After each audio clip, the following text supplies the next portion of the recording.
Hi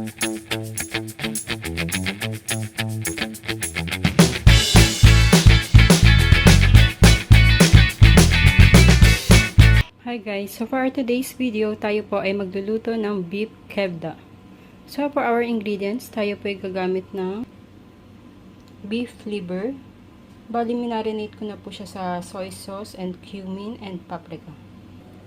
Garlic, chopped onion, cumin powder, paprika powder, black pepper, parsley, lemon slices, nor liquid seasoning, green bell pepper, and red bell pepper. So, una po tayo magigisa ng bawang. Sa kebda po, mas masarap po pag mas maraming bawang.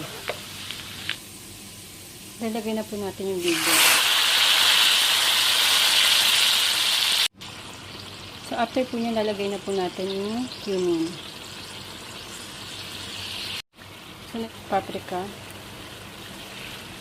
and yung pepper.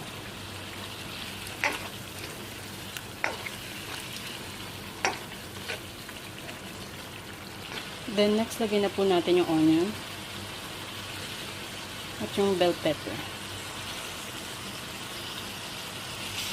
Then, lagyan na po natin yung parsley, lemon, at ready na po ang ating beef liver kebda.